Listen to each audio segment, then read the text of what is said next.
Hi, okay, so Roseanne here today, and I am with Matthew Remski, who is a yoga teacher and Ayurvedic practitioner and therapist based in Toronto. So, Matthew and I are going to talk about his latest project today, which is a collaboration with Michael Stone, who is a Buddhist teacher, yoga teacher, and writer, also based in Toronto. And they've collaborated on a project called Family Wakes Us Up, which is a book of letters between the two men as they are expecting babies to be born.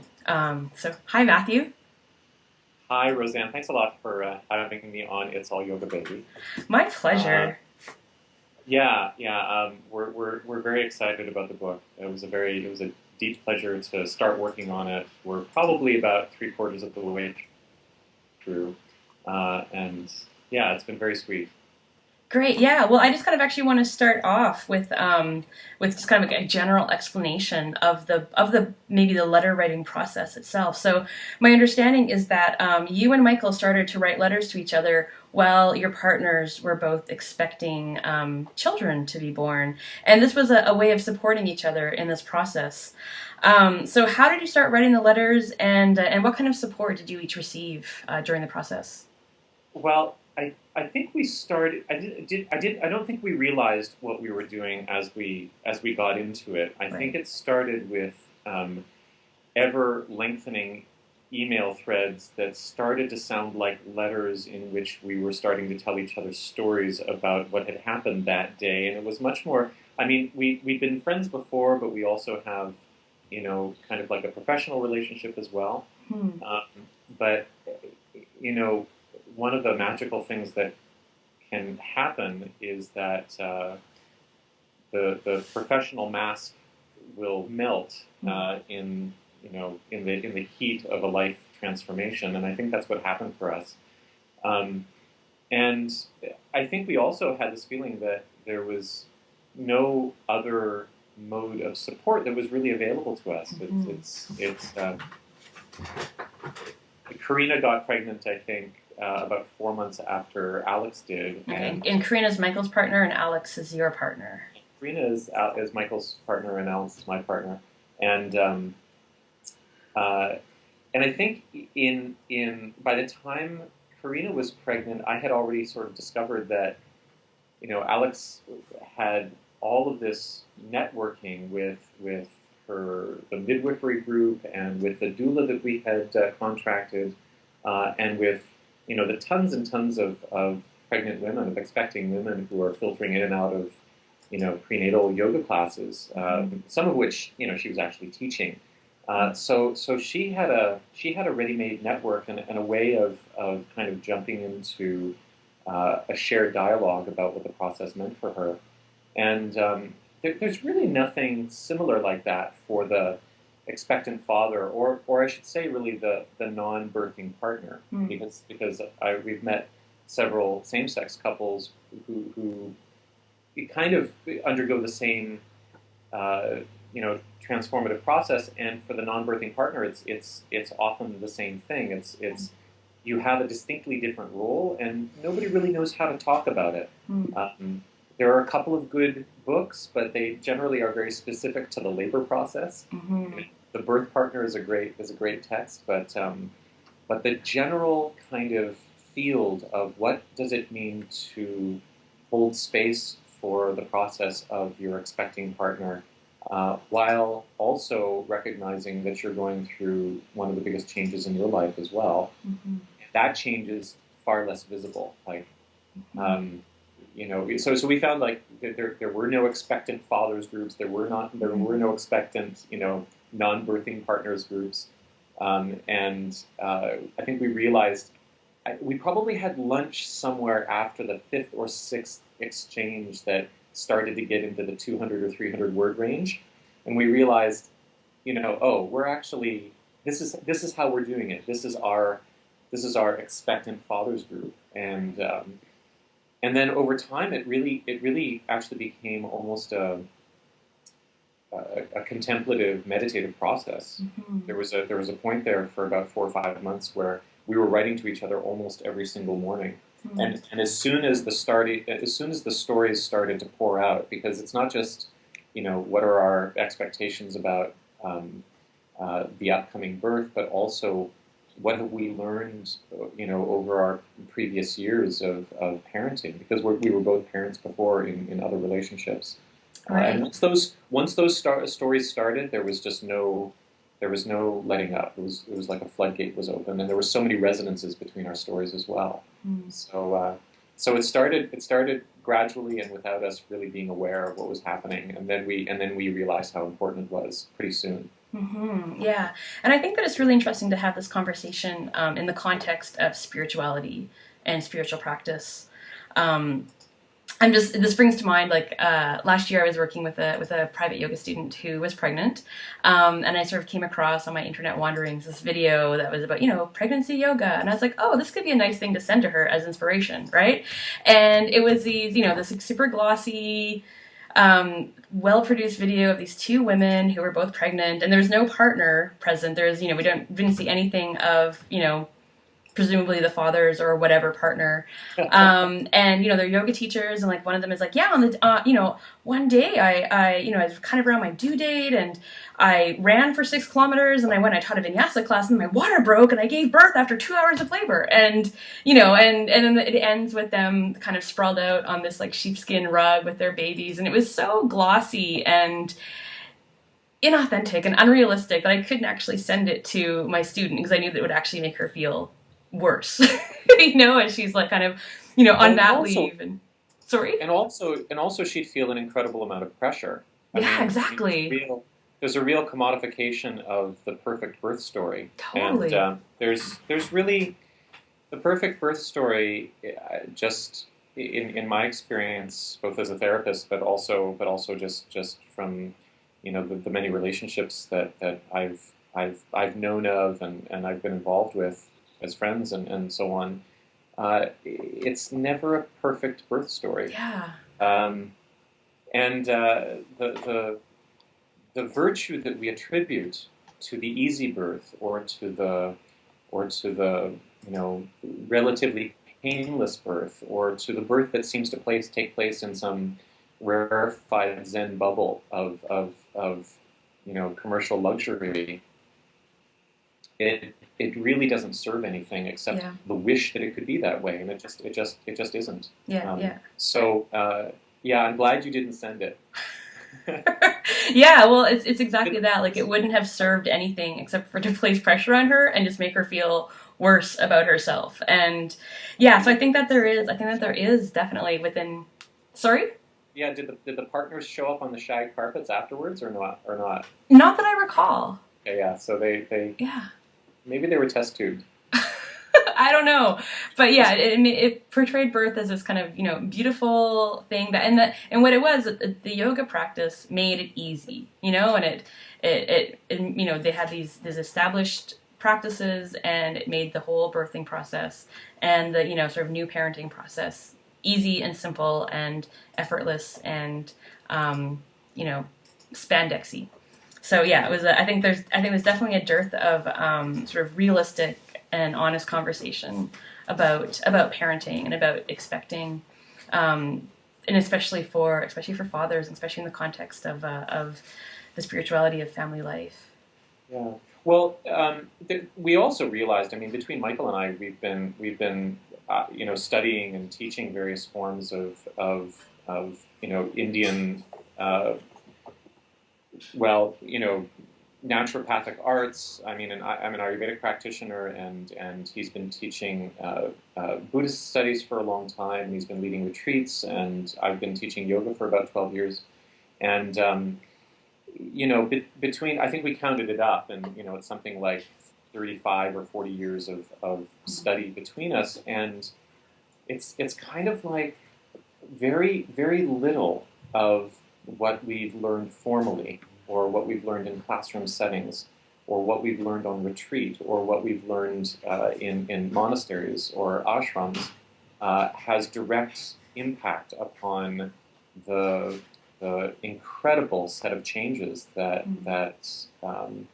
pregnancy and childbirth and and home preparation bring, and also really the deep psychological changes that must move forward, because you have to become a different person, and you have to become a different person very quickly, and it's interesting. We were almost inundated with spiritual cultural influences that that don't speak to that directly. They'll speak obliquely, and then especially if we're studying things like the Yoga Sutras or even or even some of the root texts of the Pali Canon, there's very little support for householding life. Yeah. So it's interesting. It's interesting. It's almost like we thought, oh, this is where our education really begins.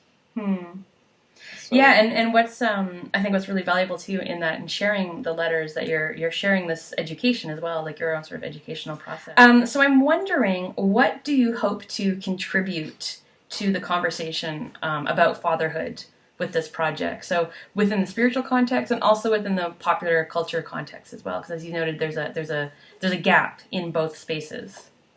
Yeah, I think we started with the title, the working title, the Yoga of Fatherhood, and we realized that it was problematic on many levels, because what we were describing was in our letters to each other was not really. We weren't really concentrating so much on essential notions of what fatherhood means, but really how emotional transparency can be this sadhana within family life. And I think that's a pretty important distinction for us to make. Families are increasingly coming in all different shapes and sizes and arrangements. And I don't think either of us, I can't speak for Michael directly, I don't think we've talked about it, specifically, he and I together, but speaking for myself, I'd rather stay away from a too intensive concentration on defining fatherhood, or trying to edge in on the discourse around the new manhood that's current in certain sections of New Age spirituality. It's really about day-to-day relationship and transparency in relationship. And while all of those interactions have gendered contexts that we both are very aware of and we want to continue to learn about, we also, I think, mainly want to model a sense of freedom in having an open heart about exactly what's being felt at any given time, and through any given part of the process. So it's really emotional transparency that I think we'd like to contribute, and a kind of fearlessness with regard to fear and anxiety and uncertainty about the future. I think that typical responses between older men and younger men generally consist of some thoughtful moments, some pats on the back, and often some good sort of quiet, open interchanges, but there's just not enough of it, and so. I think what we just want to encourage is as much conversation as possible, as openly as possible about everything that early parenthood brings up. Coming back to the book itself, this is just a logistical question, but it starts off with like the you're both expecting, and then I've gotten to the place where Alex has given birth and you are a new father. How far into the journey will the project go into the sort of fatherhood journey? Well, the book itself. It goes through both of the births, and then we're actually in an editing process right now where we're trying to figure out how we're going to round it up. Any book is sort of the publication of any book is like an accident of editing. It's like you stop the process at a certain point, and it's going to be arbitrary, and we've got to find the best way of doing that, and that's something that's going to unfold over the next couple of months. But I think that certainly Olin will be born. And then I think our letters actually started to trail off maybe when Olin was about 4 months and Jacob was 8 months. But I'm wondering if we're probably going to get to the end of this particular edit and realize that some kind of epilogue section is going to be required. So it's interesting as a project. The main juice of it occurred over about 9 months, and I think that's appropriate in a way. Yeah. And now it's kind of sitting back from it and seeing how we can craft and really communicate the transparency of those months between us. Yeah. So my final question for you. Jacob is now a year old, right? He's just turned almost 13 months. Yeah. So how has this first year of fatherhood been for you, and how has this process influenced and informed your experience thus far? Well, I think what I've said to people is that all of my heartache, all of my disappointments, all of my regrets in life, I would go through, I would endure like 1,000 times over for just the process of watching this all happen and negotiating my space in it and trying to hold space for it and then just watching each moment of Jacob's development, not only his development but his union, his real yoga with his mother's flesh to something a little bit more autonomous each day, and seeing in that process how I may have become to be human as well. It's like the whole thing breaks you down to a point where you have to relive your own babyhood in a way, and it's hard to think of I haven't had an experience like it, and I really wouldn't trade it for anything. And the process of writing back and forth with Michael has really held a mirror up to that whole experience and kind of intensified it.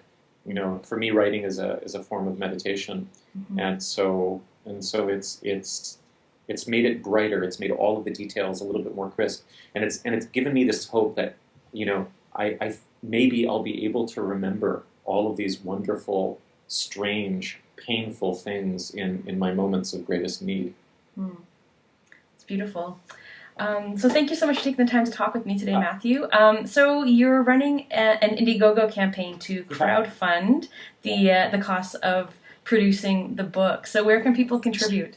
Yeah, finishing it too. Okay. Yeah, people can visit our website, familywakesUsUp.com, and that will direct to the Indiegogo campaign, where we're raising money for production costs, professional editing, typesetting, and also all of the costs associated with really being independent publishers, which is the route that we've decided to take. And we're excited about that. And any support that folks can offer is most welcome. And even at the level of I think like $25, it constitutes a pre-order of the book. So if you're just interested in the book, you can order it now, and I think we're going to have it published by June. Okay, wonderful. So thank you so much. Yeah, thank you, Roseanne. Yeah, bye.